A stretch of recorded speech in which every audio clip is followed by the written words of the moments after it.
네, 지금 시작하도록 하겠습니다. 안녕하세요. 러닝스펀지 대표 이창민입니다. 이렇게 만나 뵙게 돼서 기쁘고요. 사실 저희 러닝스펀지 같은 경우에는 목소리 혹시 잘 들리시죠? 채팅창에 한번 잘 들리시면 말씀 부탁드릴게요. 네. 일단 저희 러닝 스펀지 같은 경우에는 첫 투자를 엔젤 그리고 그 다음에 바로 크라우디 펀딩을 40억 밸류로 받았었고요. 한 39억 정도 됐던 것 같네요. 중간에 저희가 이제 기간 투자도 받고 또 추가 투자도 받으면서 이미 엑시스를 하신 분도 계시고요.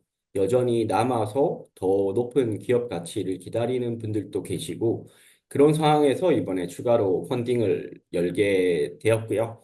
일단 간단하게 러닝스푼지를 설명을 드리자면 저희는 교육에서 취업까지 그리고 커리어 성장까지 모든 커리어 여정을 연결하는 교육 인프라 기업이라고 봐주시면 될 것 같아요. 저희 상세한 이제 연역을 한번 보여드리자면 2017년도 제가 회사를 다니던 시절이었는데요. 그때만 해도 다니던 시절이었고, 그때 법인 설립을 해서 주말 동안만 일을 하면서 매출 2억 정도를 달성을 했고요. 2018년도에 사업을 퇴사를 하고 본격적으로 시작을 하게 됐죠. 그러면서 이제 엔젤 투자와 아까 말씀드린 크라우드 펀딩을 받게 되면서 지금까지 성장을 해오고 있습니다.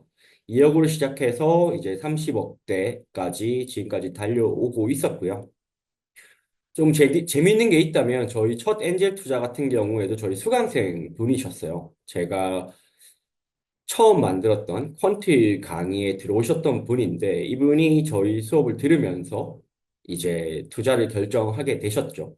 사실 그전에도 인연이 있었는데요. 제가 전 회사를 같은 동종 회사, 지금은 상장한 대유원 컴퍼니죠. 거기에 재직 중일 때 제가 만들었던 부동산 금융 수업을 많이 들으셨던 분인데요. 그분이 제가 첫 창업을 하고 나서 첫 강의에 신청을 했길래 제가 전화를 드렸죠. 대표님 잘 지내셨냐? 이거 강의 신청해서 연락드렸다. 라고 말씀을 드리니까 이분께서 이직을 했냐고 여쭤보시더라고요. 그래서 이직이 아니라 창업을 했습니다. 라고 하니까, 본인이 며칠 전에 엑시스를 했는데, 식사 한번 하자. 이렇게 해서 이제 만나게 된 거죠. 그 자리에서 본인은 이제 수백억의 가치의 밸류로 이제 매각을 했고요. 매각을 하셨고, 지금은 또 다른 사업으로 훨씬 더 큰 사업을 하고 계신데, 이 친구가 이제 하는 말이 나는 이 사업에 그리고 대표님께 투자를 하고 싶다. 그래서 제가 한번 여쭤봤어요. 대표님, 저 이제 시작해서 홈페이지에 강의 한 개 있어요. 한 개. 무슨 투자입니까? 하니까 이분이 하시는 말씀이 어차피 엔젤 투자라는 게 그리고 스타트업 투자라는 게 대표를 보고 하는 거고 본인은 이 업 자체에 대한 성장성도 믿고 있고 그 다음에 일단 가장 중요한 대표님이 그 전 회사에 직원일 때 일하는 모습을 봤기 때문에 창업을 했다길래 투자를 하고 싶다라고 말씀을 해주셨어요. 사실 이분 또 저랑 비슷한 과정을 겪으셨더라고요. 본인이 창업을 하기 위해 그 동종 회사에서 야간 알바를 하시면서 이 업이 어떻게 돌아가는지를 배우고 그 다음에 창업을 하고 그거를 건설사에 이제 매각을 하신 분이고요. 지금 또 저희 2대 주주로서 저를 거의 물심양면으로 도와주고 계신 정말 말 그대로 엔젤 투자자라고 보시면 될 것 같아요. 그러면 저희는 첫 기간 투자를 오히려 늦게 받았죠. 중간에 엔젤 투자로만 저는 9억 정도를 조달을 했고요. 그리고 2023년도에 처음으로 기간 투자, 키움 인베스트먼트랑 원티드 랩이라는 상장사에 투자를 받게 되었습니다.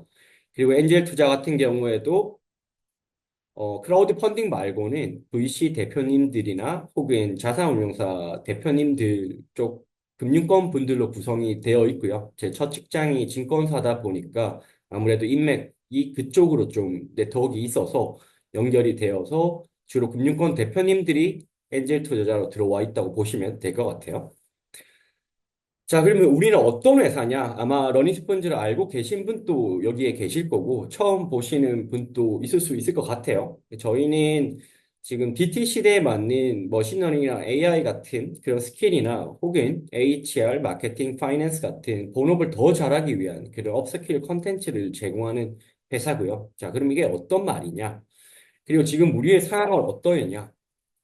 저희는 지금 전환기라고 보시면 될 것 같아요. 그동안 러닝스폰지를 보신 분들은 알겠지만 비즈니스 영역에서 실무 교육만을 제공을 했었습니다. 근데 이제는 좀 더 AI랑 테크 교육에 집중을 하면서 단순히 교육만 제공하는 것이 아니라 취업까지 연계하는 그런 작업을 좀 진행을 하고 있고요. 이제는 주력이 이쪽으로 많이 바뀌었다고 보시면 될 것 같아요.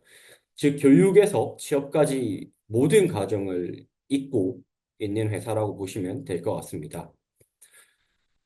자, 취업 단계에서는 어떤 사람들이 러닝스폰지를 만나게 되느냐? 저희 러닝스폰지 같은 경우에는 서울시랑 함께 청년 취업 사관학교라는 걸 운영을 하고 있고요. 고용노동부랑은 KDT AI 부트캠프를 운영을 하고 있습니다. 그럼 결국 대학교를 졸업하고 요즘 취업이 정말 힘들긴 하거든요. 뭐 취업은 항상 사실 힘들긴 했지만 이런 분들이 이제 졸업을 하거나 혹은 졸업 전에 어떻게 하면 취업을 할 수 있을까를 고민을 하는 단계에서 가장 먼저 저희를 만나게 되고, 그 다음에 회사에 입사한 후에는 저희 러닝스폰지 플랫폼에 있는 B2C 실무 교육 콘텐츠를 통해 또 저희를 접하게 됩니다. 그리고 만약 회사를 다니고 있다. 혹은 회사를 다니면서 팀장이라든가 이사라든가 뭐 임원급이다. 이런 분들은 연세대에서도 저희를 만날 수가 있습니다. 저희가 현재 연세대 AI, 블록체인 이 두 가지의 최고위 과정을 자체적으로 기획해서 공동으로 운영을 하고 있고요. 추가적으로는 롯데 같은 이런 대기업들의 인재 개발원이랑 또 B2B 교육을 제공을 하고 있습니다. 결국 저희가 원하는 거는 취업 단계에서부터 회사를 다니고 있고, 그 다음에 리더십 레벨에서도 모든 단계에서 저희 러닝 스폰지를 경험하게 하고 있고요. 자, 그럼 우리는 왜 지금 AI 컨텐츠에 좀 집중을 하고 있느냐? 뭐, 너무 잘 아시겠지만, 뭐, 온 세상이 지금 AI 이야기를 하고 있잖아요. 그럼 이쪽 산업의 구성은 어떻게 되어 있느냐를 보면, 일단은 GPU를 만드는 엔비디아 같은 회사들이 있겠죠. 인프라를 구성하는 가장 밑에 있는 영역이 있을 거고요. 그 위에는 그거를 활용해서 파운데이션 모델 레이어가 있겠죠. 오픈 AI 같은 회사들. 그 다음에는 이런 것들을 활용해서 어플리케이션을 만드는 뭐 노션 AI, 노션이야 뭐 사실 AI를 붙인 거지만요. 그 다음에 GPT, 뭐 미드저니 이런 회사들이 있을 거고요. 자, 세상은 이미 이 단계까지 왔죠. 근데 과연 이거를 잘 설계하고 기획하고 할 수 있는 인력에 대한 공급이 충분한가? 불충분하다고 보고 있거든요. 국가적으로도 지금 이런 쪽에 AI 쪽에 인재를 만들기 위한 예산을 굉장히 많이 배정을 하고 있고요. 요약하면 저희는 AI가 커짐에 따라서 수반되는 이 인재 영역의 인프라를 구축하고 있다고 보시면 될 것 같습니다. 이 표를 한번 보시면 기업들의 AI 수요는 정말 폭증을 하고 있죠. 저희 러닝스폰즈 같은 경우에도 사실 개발팀, 디자인팀, 영상 편집팀 인원들을 AI로 많이 대체를 했어요. AI를 많이 대체를 했고, 그로 인해서 사람의 이제 인건비는 줄었지만 사실 매출은 좀 더 잘 나오는 구조가 됐더라고요. 어떻게 보면 굉장히 무서운 거죠. 내가 있는 자리가 언제든지 AI로 대체가 될 수 있다는 거고, 그럼에도 불구하고 AI를 잘 다루는 인재 혹은 AI 자체의 어플리케이션을 만들거나 설계를 하는 인재는 여전히 부족한 상황인 거죠. 그렇기 때문에 최근에 B2B 들어오는 교육의 거의 90%는 AI에 관한 교육 요청이 들어오고 있습니다. 자, 이걸 그럼 대학교가 사실은 해야 되잖아요. 대학교가 근데 이런 기술 변화에 맞는 인재 양성을 할 수 있을까요? 할 수가 없죠. 이 지금 장표를 한번 보시면 2015년도까지만 해도 대학교가 만들어내는 기술에 대한 것들이 훨씬 더 많았어요. 기업보다는. 근데 드라마틱하게 역전이 되는 그래프를 볼 수가 있죠. 오히려 기업들이 가진 AI 기술에 대한 역량이 훨씬 더 크고 노하우가 훨씬 더 많다는 거죠. 그럼 이 말은 뭐냐면 결국 대학교 교수님들이 제공하는 교육이 과연 현 시점에서 기업들이 원하는 그런 기술 스택들을, 수요들을 구조적으로 제공할 수 있느냐? 없다는 게 저희의 결론이고요. 그 관점에서 보면 글로벌 기업 교육 시장은 사실 굉장히 큰 시장으로 빠르게 성장을 하고 있습니다. 기업 입장에서는 명확하죠. 분명히 AI를 도입을 하면 생산성은 올라가고 사실 인건비를 줄일 수가 있기 때문에 훨씬 더 많은 영역에서 AI를 도입을 할 겁니다. 그리고 도입을 하는 과정에서 내부에 있는 임직원들의 재교육이 당연히 들어갈 거고요. 그 관점에서 시장 사이즈는 계속 커진다고 봐주시면 될 것 같고요. 자, 그럼 우리는 어디서 사업 기회를 찾았냐? 첫 번째는 기술 속도가 너무나 빨라지고 있죠. 한 10년, 15년 전만 해도 그렇게 빠른 속도로 변하지는 않았거든요. 내가 엑셀만 잘해도 충분히 먹고 살 수가 있었고, 하지만 이제는 많이 바뀌었죠. 그 과도기적인 단계에서는 파이썬이라든가 SQL이라든가 이런 코딩 언어들이 요구가 되었고요. 이제는 사실 이것조차도 필요가 없죠. 왜냐하면 로우 데이터를 엑셀에, GPT에 넣어버리면 다 시각화까지 분석과 더불어서 다 해주기 때문에요. 자, 두 번째는 대학교는 여전히 이론 중심으로 운영이 되고 있고, 그 사이에 발생하는 갭이 있는 거죠. 사실 미국은 좀 달라요. 미국 같은 경우에는 코로나 시절을 기점으로 해서 저희 같은 스타트업들이랑 협업을 굉장히 많이 하고 있습니다. 실무진들과 교수님들과 이제 결합한 커리큘럼을 통해 서티피케이트 과정을 글로벌하게 온라인으로 굉장히 많이 뿌리고 있고요. 콜세라라는 회사가 그거를 가장 잘 하고 있죠. 미국에서는. 저희의 이 첫 시작은 연세대랑 최고위 과정을 운영하는 거고요. 앞으로 아마 한국도 느리지만 이 방향성으로 가지 않을까라는 생각을 하고 있습니다. 사실 대학교는 저는 몇 년 전부터 계속 문을 노크를 했는데요. 계속 좀 보수적이었고요. 가장 처음으로 같이 한번 해보자. 대학교랑 기업이랑 협업을 하는 교육 과정이 훨씬 더 요즘 세상에 맞는 것 같아. 라고 말씀을 해주신 곳이 연세대라서 연세대랑 작년 말부터 지금까지 잘 운영을 하고 있습니다. 그리고 마지막으로 기업들도 AI 전환을 원하는데 구조적으로 교육 인프라가 없는 거죠. 그렇기 때문에 외부에 있는 저희 같은 스타트업들한테 교육 위탁을 맡기고 있고요. 저희는 이 세 가지의 교집합에서 기회를 바라보고 있습니다.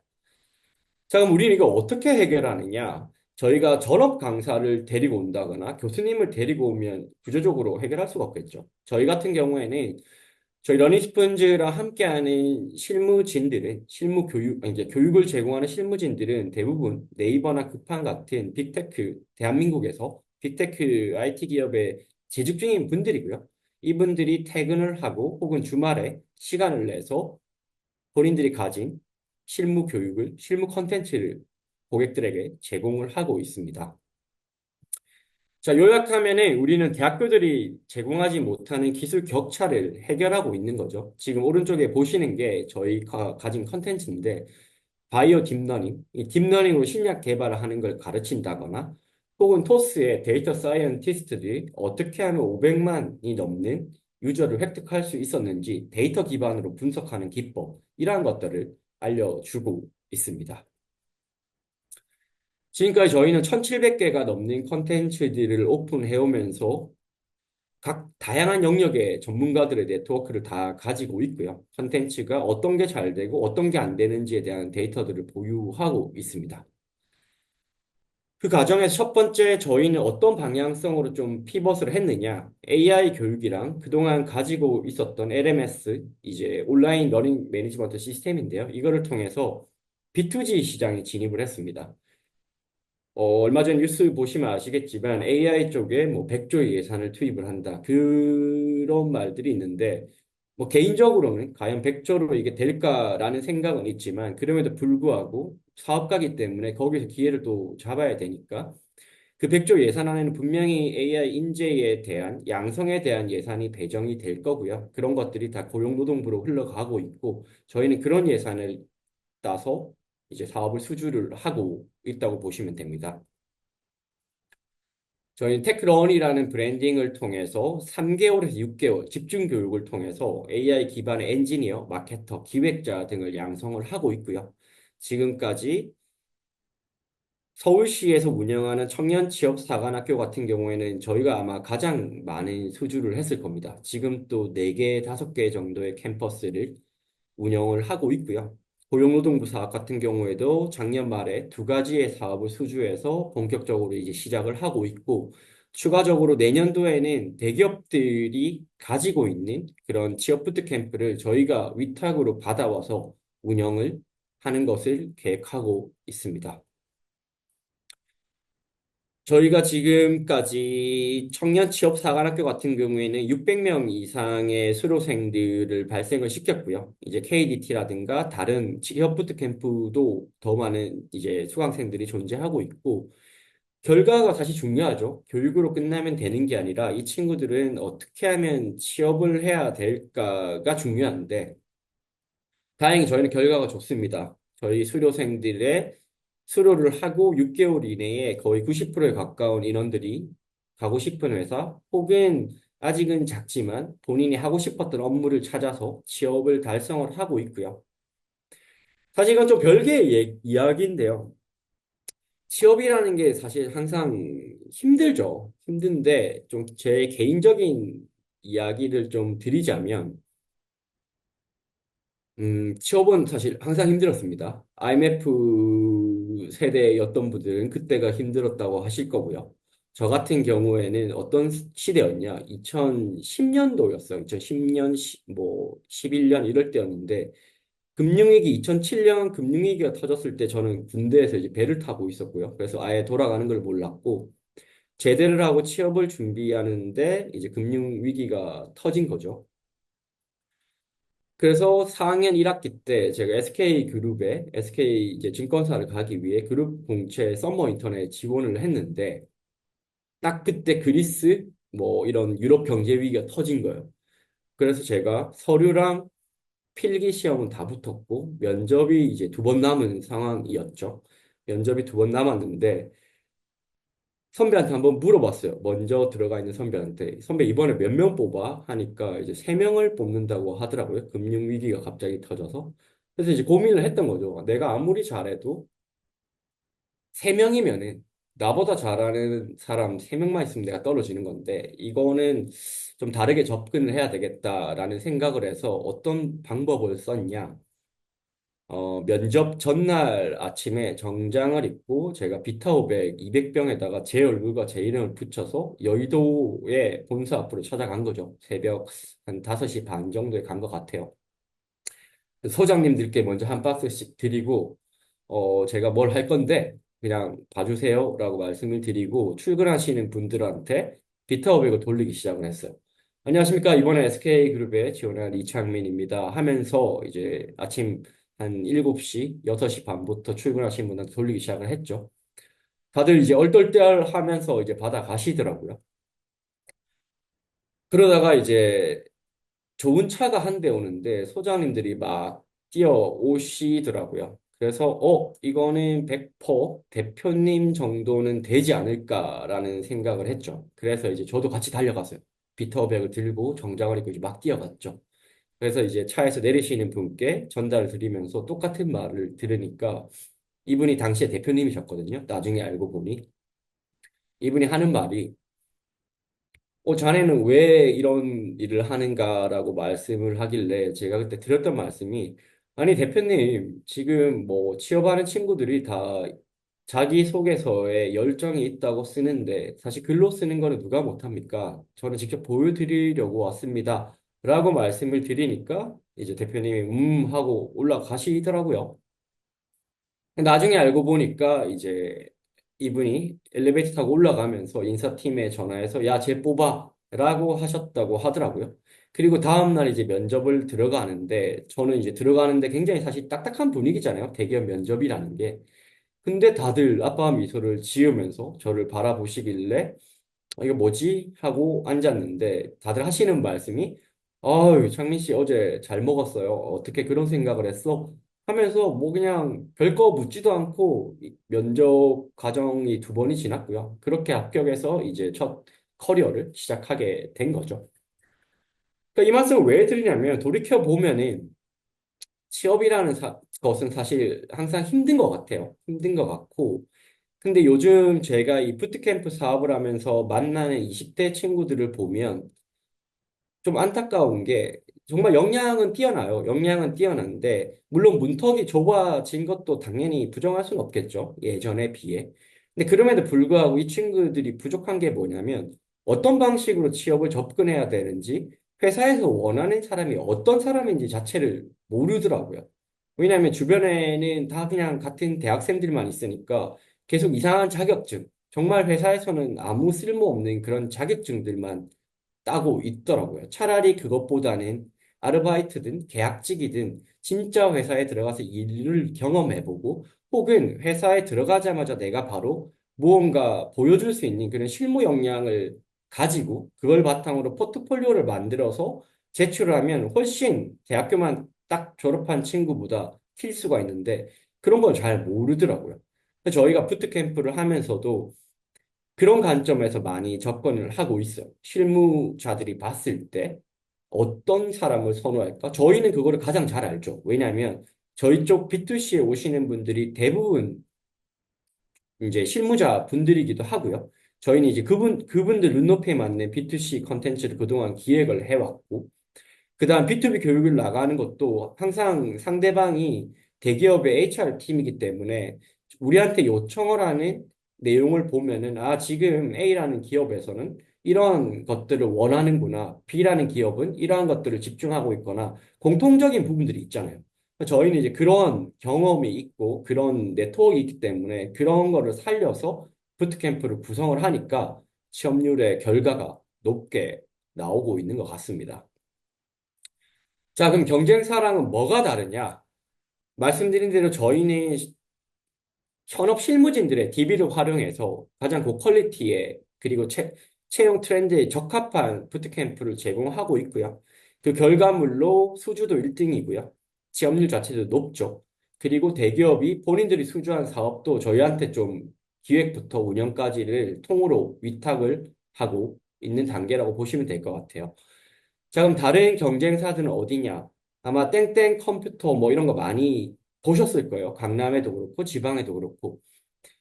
이제 이러한 분들은 보통 강사님들이 현업에서 멀어진 전업 강사님들인 경우가 대부분입니다. 그러니까 이런 분들은 본인이 10년 전, 20년 전에 써먹었던 그런 스킬들을 수강생들한테 가르치고 있기 때문에 사실 채용 단계에서 성과가 낮을 수밖에 없는 거죠.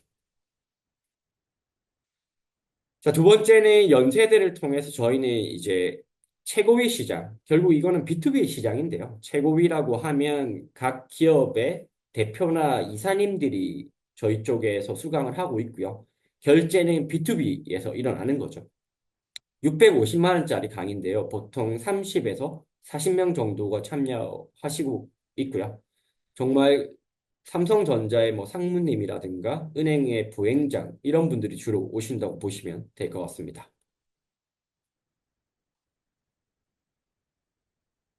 자, 저희는 결국 B2C에서 시작해서 B2G나 B2B로 이어지는 수직적 확장을 꾀하고 있죠.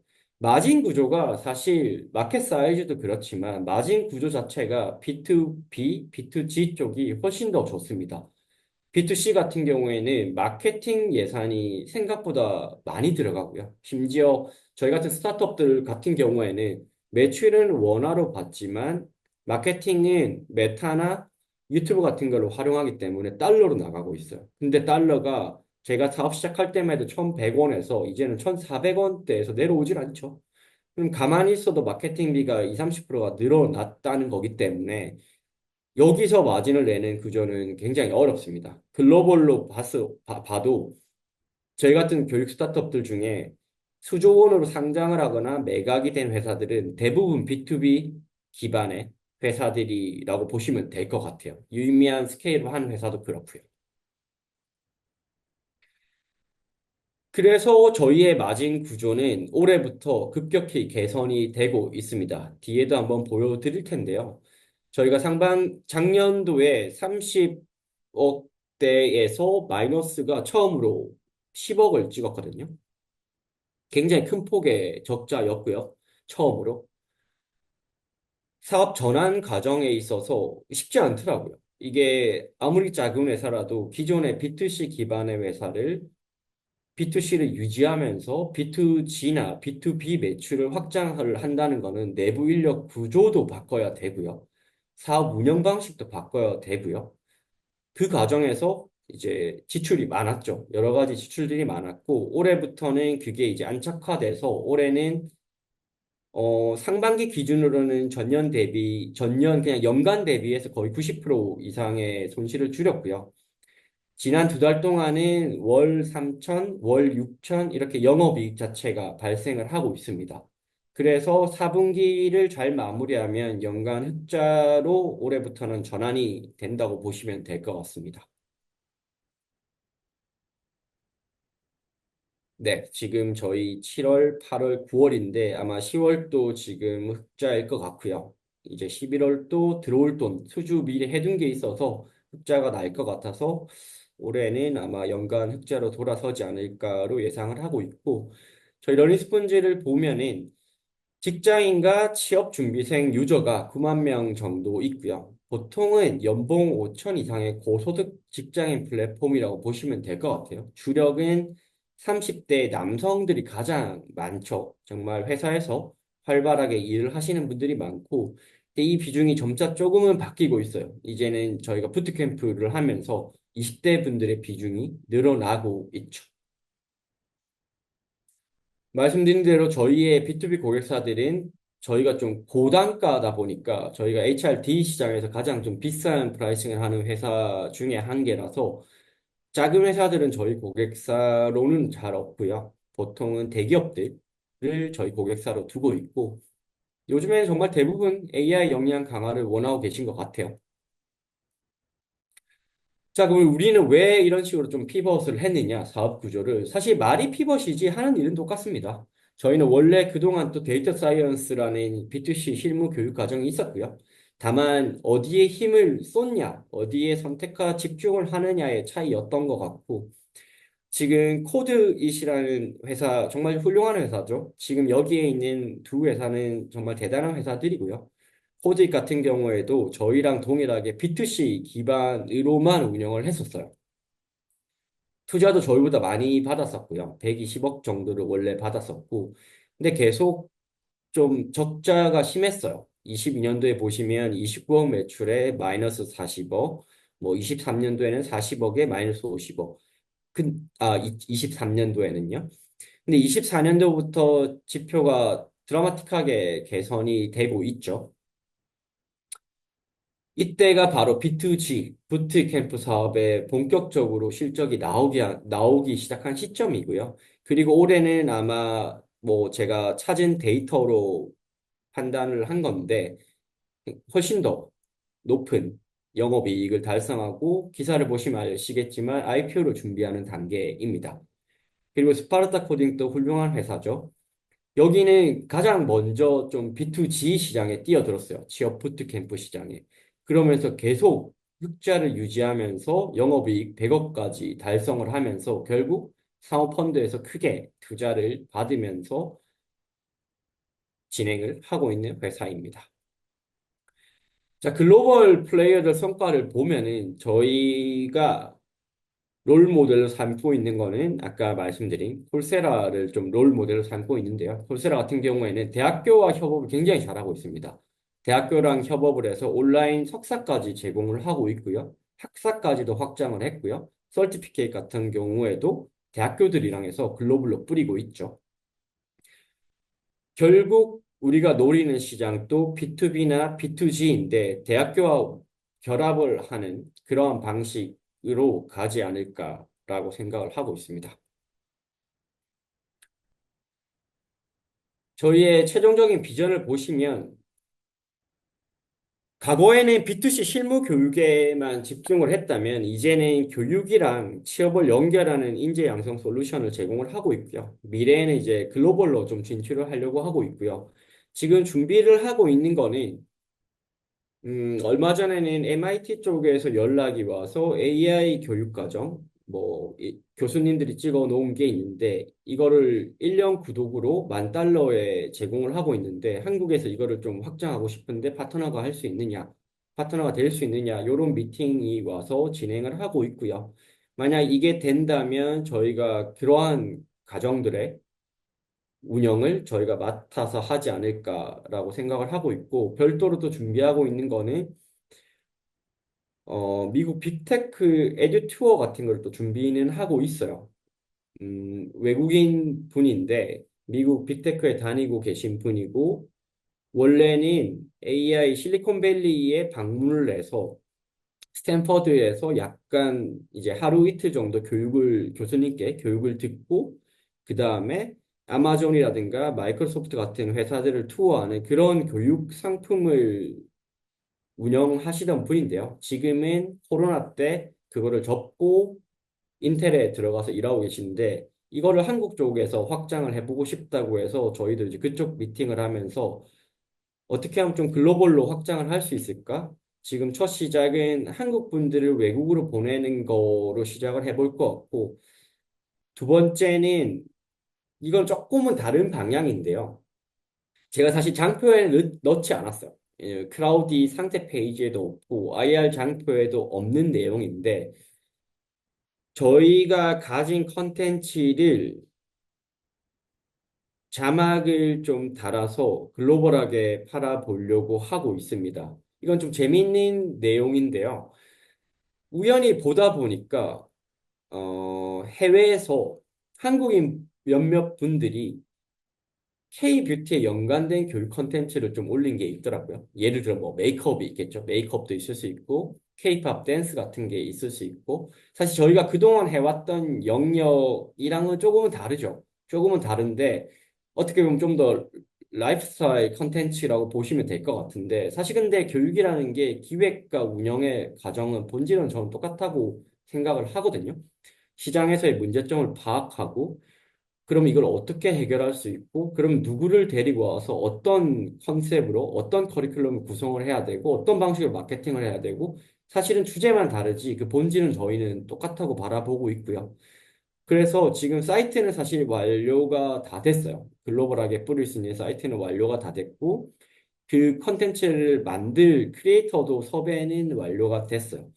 그래서 이거를 본격적으로 아마 빠르면 12월, 늦어도 1월 달에는 런칭을 해서 테스트를 해볼 예정이고, 제가 왜 이런 생각을 했냐면, 저는 앞으로 내수 시장이 크게 참 슬픈 이야기인데요. 앞으로 내수 시장이 그렇게 좋아질 거라고 바라보지는 않습니다. 이게 지금 녹화되는 내용이라서 굉장히 좀 조심스럽기는 하고, 그럼에도 불구하고 조금은 편한 IR 자리니까, 제가 뭐 기관들 앞에서는 사실 이런 소리를 막 이렇게 하진 않는데요. 저는 앞으로 향후 한 5년, 10년 스케일을 봤을 때 내수 시장이 좋아질 것 같지는 않다고 느끼는 게 제가 이제 직접적으로 만나는 사람들이 20대잖아요. 그러니까 제가 첫 사업을 시작한 7, 8년 전에 만났던 20대들과 지금의 20대들은 일단 첫 번째는 인구가 다릅니다. 너무 그 수가 줄었죠. 일단 숫자 자체가 줄었고, 근데 앞으로 5년, 10년 뒤에 더 줄어들잖아요. 지금 10대들이 숫자가 더 적으니까. 그러면 과연 우리가 성장을 할 수 있을까? 우리 기업들이 이 친구들 대상으로 무언가 세일즈를 해서 매출을 낼 수 있을까? 혹은 이 친구들을 채용해서 일을 해야 되는 입장에서 과연 성장성이 나올까를 바라봤을 때 적어도 저희 섹터는 쉽지는 않을 것 같아요. 그래서 저는 한시라도 빨리 글로벌로 진출해서 달러를 벌지 않으면 서서히 말라 죽는 구조가 곧 다가올 미래이지 않을까라는 생각을 개인적으로 하고 있고요. 또 모르죠. 뭐 대한민국이 어떻게 이거를 극복해서 성장을 할지는 모르겠지만 제 판단은 그렇습니다. 그래서 저희는 빠르게 다행히 AI 도입으로 자막 같은 경우가 예전에 제가 알아봤을 때 사람이 하면은 굉장히 비쌌는데 일단 AI로 초벌을 하고 감수만 맡기면 비용 자체가 드라마틱하게 다운이 된 상태라서 그 방식으로 비용을 줄이면서 글로벌 진출을 노리고 있습니다. 중간에 좀 궁금한 거 좀 여쭤보도록 하겠습니다. 그 제가 대표님 아까 커리큘럼 같은 거 좀 말씀 주셨는데 그 어쨌든 AI 교육 과정이 어떤 저희의 핵심이잖아요. 그 전에도 데이터 사이언스를 좀 하셨던 거고 메인으로. 근데 아까 보니까 그 교육 과정이 어쨌든 그 제목들은 좀 봤는데 좀 디테일한 그 커리큘럼 이런 건 보여줄 수 있나요? 왜냐면 이게 감이 없어가지고 그런 거 보시면 아 이런 교육들을 실제로 우리가 제공하고 이게 퀄리티가 좋구나라는 거를 지금 보고 계시는 분들이 좀더 느끼실 수 있지 않을까 이런 생각이 들어가지고 약간 네, 목, 저희 사이트에서 한번 보여드리는데 뭐 재미는 없으실 겁니다. 재미는 없으실 거고 굉장히 딥한 내용이라서요. 네. 잠시만요. 그러니까 이게 저도 보다 보면은 AI 교육이라는 게 뭔지에 대해서 약간 감이 없더라고요.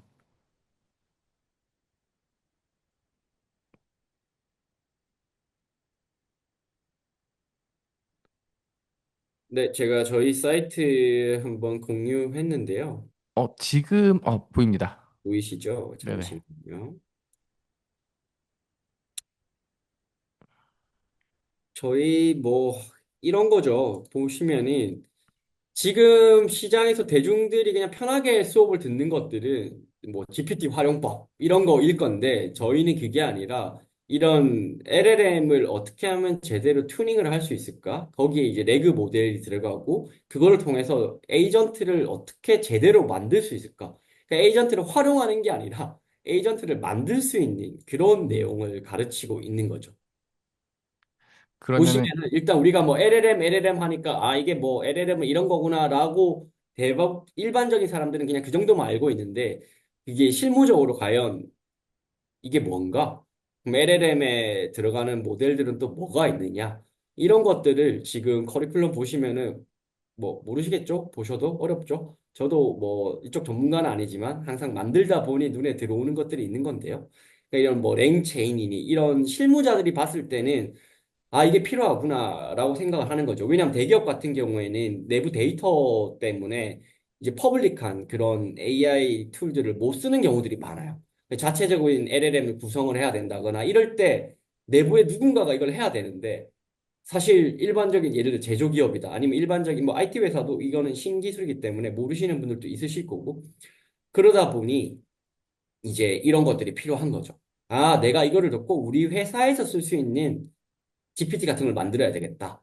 그럼 이제 데이터가 프라이빗하게 이제 회사 내부의 데이터가 유출되지가 않는 거죠.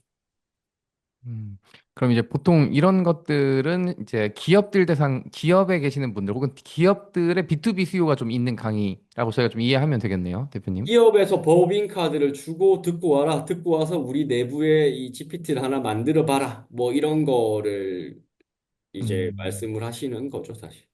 네. 감사합니다. 지금 잠깐 또 저희 얘기하고 있는 사이에 질문 주신 네. 분이 두 분 계셔가지고 대표 한번 보시고 답변 네, 주시면 좋을 것 같습니다. 알겠습니다.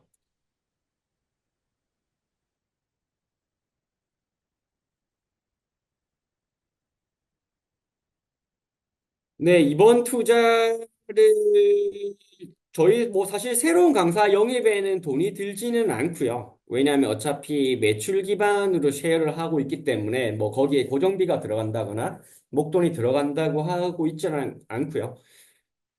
어, 아마 글로벌 작업으로 쓸 것 같기는 해요. 지금 만들어둔 이제 중국어로 만들고 있는 그쪽에 대한 운전 자본, 뭐 비용이 크게 들어가진 않을 것 같긴 한데 운전 자본 목적이라고 보시면 될 것 같고요. 저희가 B2C에서 B2G, B2B로 바뀌면서 조금 다른 점이 뭐냐면 B2C 같은 경우에는 마진이 안 좋은데 현금 흐름은 좋았어요. 왜냐면 돈이 먼저 들어오고 나중에 나가는 구조기 때문에. 근데 반대로 B2B, B2G 이런 거의 문제는 뭐냐면 지금 또 현금이 쌓여 있는데 쓸 수가 없어요. 왜냐하면 B2G 사업 같은 경우에는 예산안이 정해져 있기 때문에 매달 쓸 수 있는 금액이 정해져 있어요.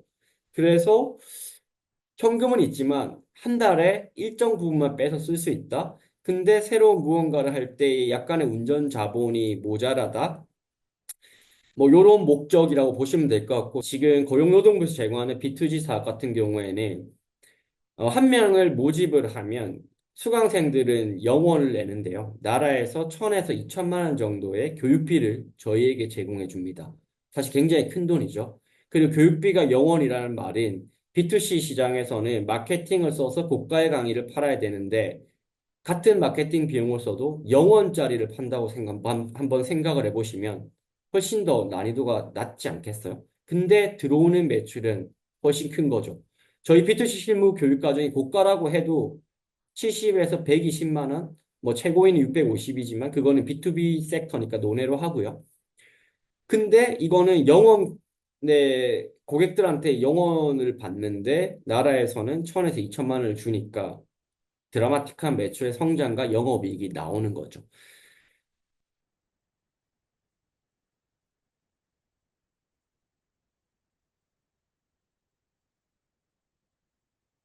외부에서 봤을 때, 그리고 모르는 사람들이 봤을 때, 교육 사업이 쉽다고 생각을 하세요. 뭐 그냥 강사만 데려오고 와서 팔면 되지 않나? 저도 처음에 그렇게 생각을 했었죠. 그래서 제가 필리핀에 사업을 매각을 하고 한국 왔을 때 처음에는 혼자 하려고 하다가 그냥 혼자도 될 것 같았거든요. 근데 궁금했어요. 과연 여기에 경제적 혜자가 있나? 왜 패스캠퍼스밖에 안 보이지? 하고 들어가서 막상 들어가서 보니까 그 내부 기획 과정부터 마케팅의 방식 모든 것들에서 외부에서는 좀 알 수 없는 그런 암묵적인 지식들이 있더라고요. 이게 사실은 기술 기업들이 아니기 때문에 뭔가 특허라든가 기술이라든가 이런 엣지는 당연히 없죠. 근데 들어가서 막상 일을 하다 보니까 수많은 회사들이 탄생을 하더라고요. 경쟁사들이. 뭐 여러 가지 회사들이 있었어요. 근데 대부분 망하더라고요. 금방 망하고 지금 또 망했고요. 그러니까 이게 경제적 혜자 사실 뭐 VC들 분들도 이런 이제 질문들을 많이 하시는데 참 이게 명확하게 말씀드리기가 힘든 것 같아요. 그냥 컨텐츠를 봤을 때 저희 고객들은 알죠. 아, 이게 다른 데랑 제공하는 게 좀 다르구나. 훨씬 더 깊게 들어가는구나. 이런 게 느껴지는데, 이거를 뭔가 기술력이 있다. 뭐 말하려면 말할 수 있죠. 예를 들어 모 회사들 보면은 교육회사인데 상장을 할 때 혹은 뭐 교육회사인데 뭐 IR 할 때 보면 자꾸 이제 AI 뭐를 붙이거든요. LMS에 AI가 들어가 있다. 그래서 우리는 AI 이 기술로 차별을 한다. 뭐 그럴 수 있죠. 그럴 수 있는데 저희도 그런 말 할 수 있죠. 저희도 개발해놓은 LMS가 있고 거기에 뭐 AI 붙이는 거는 그게 뭐 솔직히 어렵겠습니까? 그 친구들이 말하는 것들이 결국 챗봇을 커스터마이징한 이제 튜터, 이제 멘토 이런 개념들이고 그 다음에 수강생들을 데이터를 분석해서 뭔가를 한다. 근데 솔직히 까놓고 그게 과연 사업적으로 경제적 혜자가 있을까요? 저는 없다고 봅니다. 그럼 이거는 뭐냐면 이 교육 섹터에서의 경제적 혜자는 기술보다는 어떤 커리큘럼을 제대로 만들고 마케팅을 제대로 하느냐에 어떻게 보면 좀 커머스에 가깝지 않나라는 게 제 생각이긴 합니다.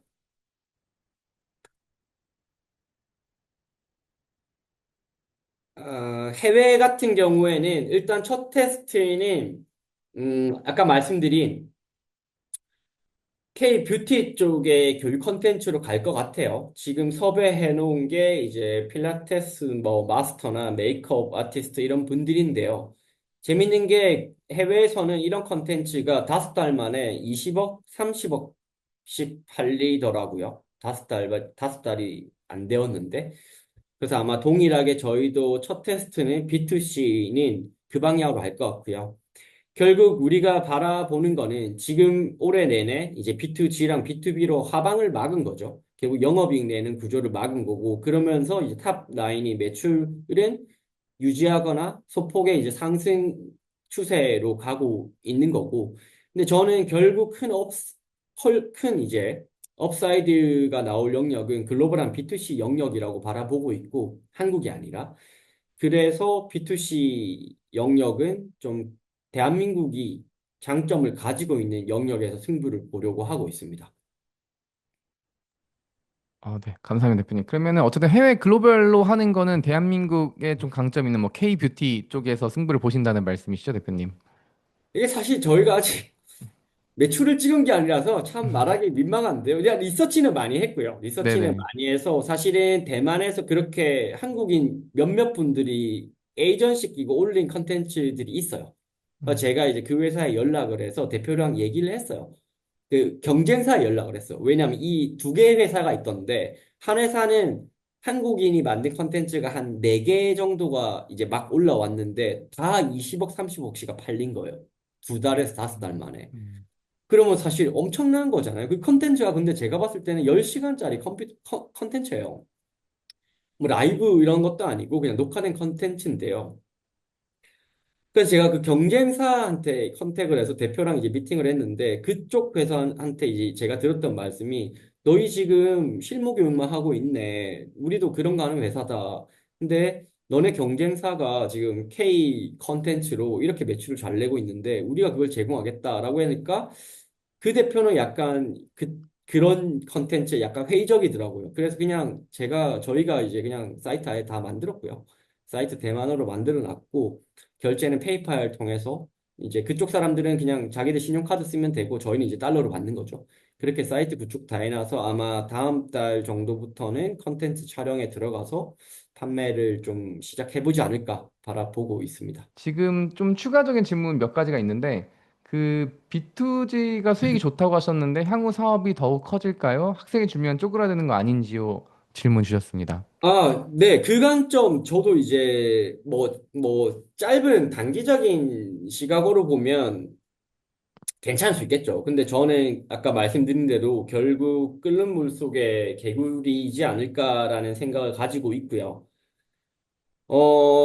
B2G 예산은 줄지는 않을 것 같아요. 왜냐하면 어떠한 정부가 되든 결국 취업이라는 키워드는 모든 정부가 가져가는 거고 거기에 AI까지 붙은 AI와 취업이라는 거의 키워드 자체는 계속 유지가 될 거기 때문에 정부 예산은 계속 증액이 되어 왔고요. 앞으로도 될 것 같고요. 근데 문제가 그거죠. 정부 예산은 증액이 됐는데 학생이 줄면 이제 각 기업들이 모으기 힘든 거죠. 아, 이게 모으기 학생들이 많으면 모으기 훨씬 쉬운데 이제 점점 줄어들면 모으기 힘들어지는 순간이 분명히 올 거고요. 그래서 저는 지금 이걸로 영업이익을 만들고 이제 안정적으로 B2G의 사업의 좋은 점은 예측 가능한 매출이거든요. 예를 들어 내가 뭐 2억짜리 사업을 수주했다. 그러면 그게 뭐 3천만 원씩 나눠서 6개월 동안 들어온다. 이런 방식인 경우가 많기 때문에 매월 예측 가능한 한동안 6개월 정도의 매출들이 예측이 가능한 게 장점이긴 하고요. 거기다가 마케팅비가 거의 안 들기 때문에 뭐 사업에 따라 좀 다르지만 영업이익이 좋다는 장점이 있고, 근데 과연 내가 여기를 5년, 10년 했을 때, 과연 뭐 얼마나 커질까를 봤을 때 저는 의문이라는 거죠. 그렇기 때문에 지금 시점에서는 B2G에 집중을 하고 있지만, 동시에 글로벌을 B2C로 준비를 하고 있습니다. 감사합니다. 대표님, 제가 이 질문에 이어서 약간 궁금한 게 아까 네, 있었는데, 이게 지금 AI라는 이 카테고리가 엄청 집중을 받아서 B2G 네. 예산이 엄청 늘어나서 기존에 B2C 하던 기업들도 B2G로 전환을 하고 이게 뭐 상장을 한다든지 이런 시장까지 된 건지, 아니 원래 이 B2G의 그 교육 시장 아까 말씀 주신 뭐 청년 뭐 사관학 청년 무슨 그 취업학교 이런 것들은 원래 있었고 다양한 교육을 원래 하는데 정부 예산이 계속 들어가고 있었는데 그 교육의 방향성 그리고 과목의 카테고리만 지금 AI가 된 건지 왜냐면 이게 과목만 계속 바뀌는 거고 이 교육의 예산이 계속됐다면은 좀 안정적인 예산인데 그게 아니라 지금 AI라는 붐 때문에 지금 정부 예산을 쓰고 있는 거라면 이건 사실 뭐 2, 3년 반짝하는 예산일 수도 있는 거니까 이런 게 약간 궁금하거든요, 대표님. 아, 원래는 이제 뭐 바로 IT 쪽의 취업 교육 예산이었고요. 그러다가 이제 IT 쪽에서 혁신적인 좀 제도를 만들어 보자라고 해서 K 디지털 트레이닝이라는 사업이 신설이 되면서 몇 년 전에 그러면서 이제 IT 교육과 취업을 연계하는 예산이 신설이 됐고요. 그러면서 이제 각 부처들이 우리도 이런 것 좀 해보자 해서 뭐 가기부라든가 혹은 서울시라든가 이러면서 서울시 청년취업사관학교가 생겼고요. 그러니까 결국 동일합니다. IT라고 포장이 되어 있던 게 이제 AI로 포장이 되고 있는 거고요. 그리고 그쪽의 예산이, 정부의 예산이 배정이 많이 되다 보니 각 부처들이 그런 사업들을 만들고 있는 거죠. 아, 네.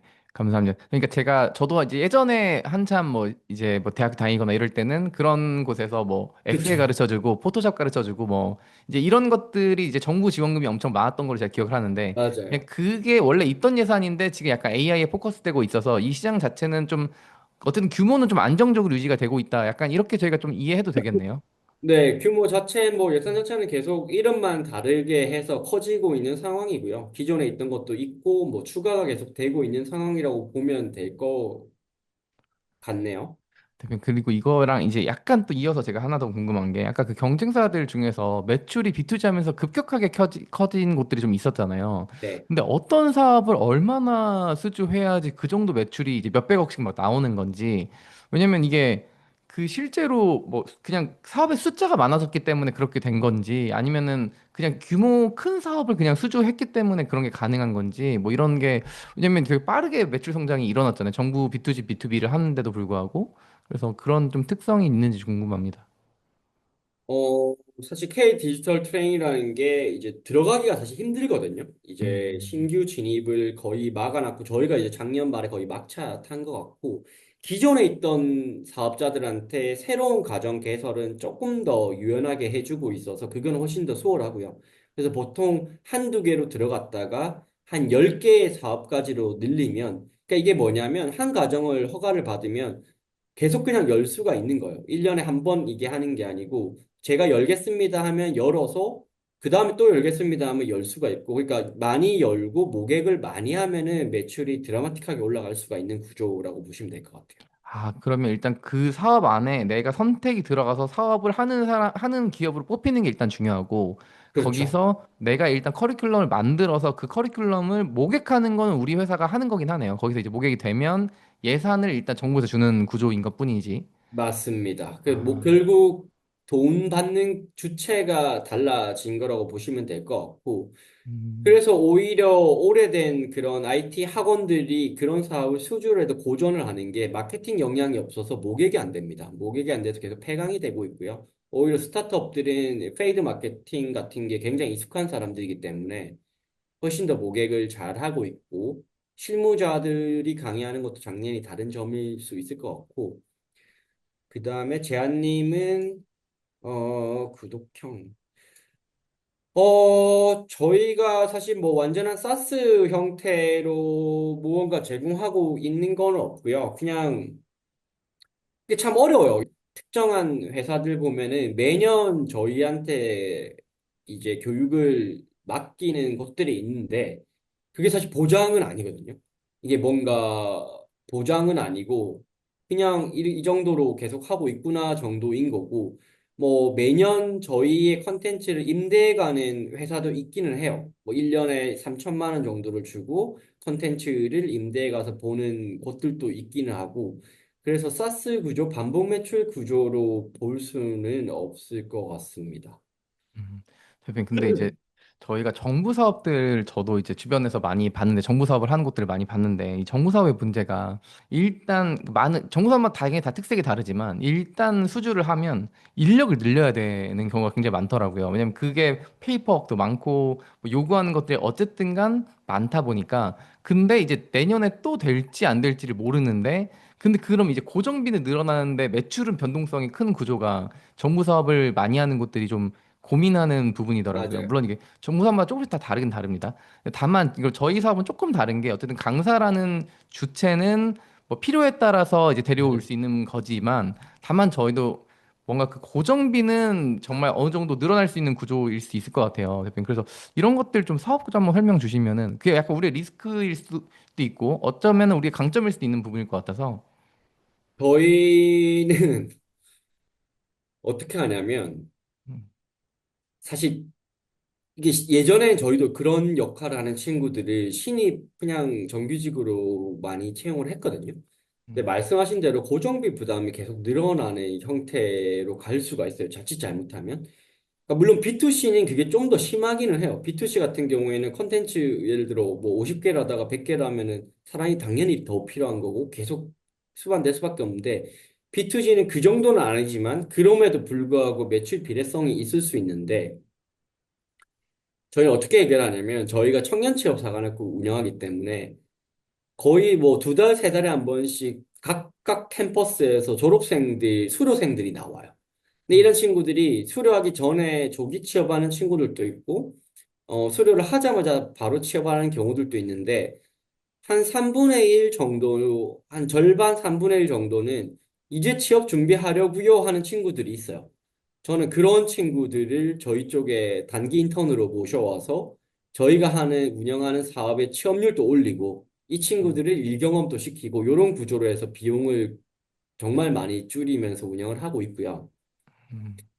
그리고 정부 사업 수익률 떨어지지 않나요? 저도 그런 줄 알고, 제가 가장 대표로서 오판이 뭐냐면, 아까 보여드린 회사들이 지금 아마 교육회사들 검색해 보시면 영업이 100억 이상 찍는 데들, 상장 준비하고 크게 인수된 데들 보면은 다 B2G 사업하는 데거든요. 그러니까 제가 말씀드리는 B2G 사업하는 데는 스타트업이에요. 뭐 컴퓨터 학원들이 아니고요. 수익률이 안 떨어집니다. 안 떨어지고 오히려 영업이익률이 굉장히 많이 나오는 사업이고요. 아까 말씀드린 대로 한 명을 데리고 오면 1,000에서 2천만 원을 받을 수가 있어요. 다 그게 우리 이제 세금인데요. 어쨌든 좋은 일에 쓰는 거긴 한데. 근데 우리 B2C 사업으로 컨텐츠 하나 팔아서 1,000만 원 받을 수 있나요? 2천만 원 받을 수 있나요? 못 받죠. 그렇기 때문에 수익률이 훨씬 높다고 보시면 됩니다. 그러니까 저는 사실 이 사업이 하기 싫었어요. 처음에. 왜냐하면 KDT 사업이 처음에 나올 때 저희 쪽에도 참여하라고 왔었거든요. 몇몇 스타트업들을 집어서 2번 정도 찾아왔었는데 당시에 저는 말씀하신 대로 영성님이 말씀하신 대로 수익률이 떨어질 것 같아. 공무원들이라서 돈 안 줄 것 같아. 그 다음에 출석 체크를 지문으로 해야 된다. 뭐 여러 가지 서류 작업들이 많다. 여러 가지 관점에서 이건 뭐 힘만 들고 돈도 안 될 것 같은데 하고 한 2번 거절을 했죠. 근데 그때 다른 이제 코딩 회사들은 어차피 B2C에서 유의미한 매출이 안 나고 있었거나 안 나올 것 같았기 때문에 그거를 덥석 이제 물고 들어간 거죠. 그래서 초반 몇 년 동안 정말 크게 돈을 많이 벌었죠. 지금도 마찬가지고요. 그 텐션이 계속 이어지고 있기 때문에. 왜냐하면 초반에만 해도 경쟁사가 더 없었고요. 그러니까 제 오파는 당시에 들어오라고 했을 때 들어갔으면 훨씬 더 빠르게 스케일업을 하지 않았을까라는 한 가지의 뭐 후회 아닌 후회는 있고요. 현직자들 강사님들, 이제 많은 분들이 회사의 허락을 받고 또 요즘 회사들은 그게 가능한 회사들 또 많아요. 그래서 회사의 허락을 받고 하시는 분들도 계시고요. 그 다음에 뭐 영어 이름 같은 걸로 대체해서 하시는 분들도 계십니다.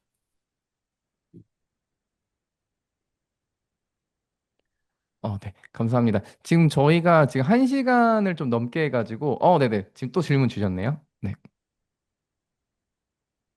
네, 취업률이 좋으면 고용노동부 KPI 평가 지표에 들어갑니다. 취업률이 낮게 나오면은 그 다음 사업을 그러니까 예를 들어 청년 취업 사관학교 같은 경우에는 한 번 수주라면 3번까지 할 수가 있어요. 3번까지 할 수가 있고 저희는 올해 3월 달에 4개 캠퍼스 정도를 수주를 했고요. 그럼 곱하기 3하면 12번까지 할 수가 있는 거죠.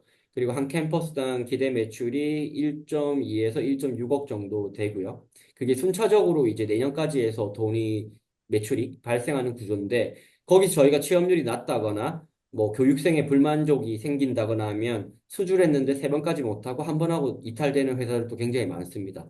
근데 저희는 단 한 번도 그런 적이 없었고 항상 만족도가 1등이었고 취업률도 괜찮게 나오고 있어서 지금까지는 계속 저희가 3번씩 잘 하고 있습니다. 그리고 당연히 교육을 잘 받았다고 올릴 수는 없을 것 같은데 특별한 것이 있나요? 결국엔 면접 준비를 잘 시키고 어떻게 트레이닝을 시키냐에 따라서 너무 좀 좌지우지 되는 것 같고. 근데 가장 중요한 거는 포트폴리오인 것 같아요. 이 강사님들이랑 이제 실무자들, 이제 인사팀에서 봤을 때, 그리고 실무자들이 봤을 때, 이 정도 포트폴 만든 애들은 한번 면접에 불러볼 만하겠다. 이제 이런 정도의 고퀄리티의 포트폴리오 프로젝트가 나와줘야 되고요. 그러려면 결국 좋은 강사님과 좋은 커리큘럼이 있으면 자연스럽게 좋은 결과물이 나오더라고요. 그거를 가지고 계속 이제 시도를 하는 거죠. 감사합니다.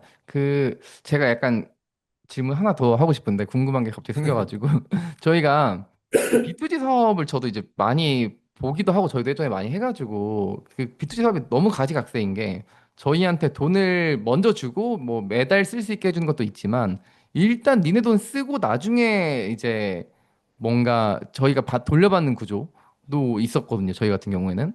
그래서 네. 이게 뭐 천차만별이라서 저희가 지금 주력으로 하는 B2G 같은 경우에는 지금 보통 그 자금을 언제 주시나요? 뭐 선급으로 주시는 건지 중간중간에 이제 매달 주시는 건지 아니면 끝나고 주시는 건지. 왜냐면 저희가 현금 흐름이 중요한 어쨌든가 왜냐면 그 커리큘럼 길잖아요. 어쨌든가 뭐 저희가 뭐 한 달마다 커리큘럼 끝나는 건 아닐 테니까. 저는 돈 안 주면 일을 안 하는 게 제 철칙입니다. 아, 그럼 먼저 네. 다 일단 선급으로 받고 시작을 간혹, 하는군요. 간혹 이제 정부 사회 말씀하신 대로 니들 돈 다 쓰고 나중에 줄게라는 사업들도 있거든요. 저는 이제 그런 거는 안 들어가고요. 또 일단 돈부터 주는 거 먼저 들어가고 돈도 뭐 10% 주고 나중에 90% 줄게 이런 거 그냥 안 들어갑니다. 그런 거 많이 수주하면은 결국 회사 차원에서 재무 구조가 나빠질 수밖에 없고요. 저희는 보통 성금으로 한 80%, 잔금 20% 정도에 받는 구조를 선호를 하고 있고, 그 대신 이제 쓸 수 있는 예산이 한 달에 이제 뺄 수 있는 예산이 정해져 있는 게 문제인 거죠. 예를 들어 2억이 들어왔는데 한 달에 뭐 3천씩만 뺄 수 있다. 요런 것들이 조금 아쉬운 점이죠. 사실 증빙을 쓸 거 다 쓰고 나중에 그냥 증빙만 하면 되는데 원래 이제 그게 되던 사업도 아 이제는 이렇게 하면 안 된다고 하네요 하면서 그냥 매달 정해진 금액만 빼서 활용하세요. 라고 바뀌는 구조들이 좀 많고 그래서 일단 돈 자체는 들어와서 매출은 먼저 찍히는 구조입니다. 아, 네. 감사합니다. 일단 그럼 저희는 수주하면은 매출로는 찍히는 구조이군요. 네, 맞습니다. 그런 구조고요. 어, 헤드헌팅 사업을 할 때 가장 중요한 게 채용 사업을 할 때 가장 중요한 게 DB잖아요. 근데 그 DB라는 게 고가의 DB일수록 가치가 높아요. 근데 저희 고객을 분석해 보면 기존의 고객을 분석해 보면 연봉 1억 초과 되시는 분이 한 16%. 그 기본적으로 연봉 5천 이상의 나름 괜찮은 연봉을 받으시는 분들이 상당수란 말이죠. 근데 이런 DB를 활용해서 이직을 연결한다거나 채용을 한다거나 헤드헌팅을 한다거나 보통 헤드헌팅은 연봉의 20% 30%씩 받잖아요. 그러면 거기서 발생하는 매출, 그 다음에 저희 쪽에 또 대학생 DB들이 지금 계속 쌓이고 있거든요. 부트캠프를 하면서. 그러면 채용 쪽에서 원하는 건 뭘까요? 취업을 준비하는 사람들의 DB잖아요. 자기들이 가진 DB 당연히 있겠죠. 근데 그거랑 별개로 저희가 가진 DB가 계속 생기고 있고요. 플러스로 우리가 가진 교육 콘텐츠를 만약 본인이 가진 DB들한테 제공을 한다면 다른 회사들보다 앞서갈 수 있지 않을까? 이런 생각 하지 않을까요? 저희 목표는 투자를 계속 받아서 무의미하게 밸류를 올리는 방향성보다는 매출을 훨씬 더 빠르게 올리고 영업이익을 만들어서 좋은 회사에 시너지를 날 수 있는 회사에 다 같이 매각을 하는 게 목적이라고 보시면 될 것 같습니다. 그럼 약간 이제 대표님 말씀 정리해 보면은 결국에는 뭐 헤드헌팅 회사라든지 뭐 이제 채용 회사라든지 아니면 뭐 교육 회사라든지 이런 곳들 중에서 이미 좀 자금력이 있거나 이제 큰 그룹의 계열사인 곳들에서 이런 저희 러닝스푼즈의 인수 M&A 요인이 분명히 있다, 요인이 분명히 있다. 이렇게 말씀 주시는 거고, 근데 이제 그런 이제 전제 조건은 저희가 어쨌든 간 좀 더 유명해지긴 해야 되는 거죠. 저희가 스케일이 좀 더 지금보다 커지는 게 전제인가요? 그런데 엑시트하기 위해서는? 싸게 팔려면은 음, 당장이라도 할 수 음, 있는데, 이제 우리가 어쨌든 투자자분들이 계시고, 뭐 저도 있고 이러니까, 어쨌든 좋은 밸류에 다 같이 매각을 해야 되잖아요. 음. 이 그러면은 어쨌든 우리가 이게 M&A라는 게 사실 내가 하고 싶다고 할 수 있는 것도 아니고 모든 이제 매수자가 안달이 나야 좋은 조건의 M&A라는 게 되는 거거든요. 매수자가 안달이 내려면 우리 자체가 별로 아쉬울 게 없어야 돼요. 예를 들어 우리가 매년 뭐 우리 매출 잘 나오고 영업이 계속 나오는데 그냥 가져 뭐 사실 이럴 때 매각을 해야 훨씬 좋은 조건으로 멀티플을 좋게 받을 수가 있는 거고 저희가 원래 보통 9시에 끝내는데 오늘 좀 길어져가지고 9시 20분이 됐네요. 아, 저희가 그 사실 매각 예상 시기는 대표님도 모르시죠? 뭐 당장 내년이 음, 되면 가장 좋겠지만 그거는 음, 알 수가 없고 일단 저희는 가능한 한 빠르게 스케일업을 이번 투자 이후로 이제 글로벌로 하면서 스케일업을 가는 거를 목표로 할 거고요. 일단 영업이익 나오는 구조는 올해 내내 정말 정말 다 죽어라 이랬어요. 저희 팀원들 인원도 사실 많이 AI로 진짜 말 그대로 AI로 대체 많이 했고요. 소수 정예의 인원으로 지금 추가 그냥 인턴 분들 이런 분들로 해서 아침부터 밤까지 다들 열심히 일하면서 영업이익 구조 나오는 사업으로 정리를 좀 많이 했고요. 영업이익 안 나오는 사업 구조를 많이 줄이고 최고위 사업 같은 경우에는 괜찮거든요. 네, 그런 부분이라든가 뭐 기타 부트캠프 사업이라든가 이런 영역에 집중하면서 구조는 만들어 놨고 이거를 잘하다 보면 기회가 저는 충분히 있다고 봅니다. 투자를 하시든 안 하시든 앞으로 러닝스폰즈 많이 지켜봐 주시면 좋을 것 같고 투자를 하신다면 저랑 같이 함께 잘 키워서 성공적인 결과를 만들 수 있도록 노력하겠습니다. 감사합니다, 여러분.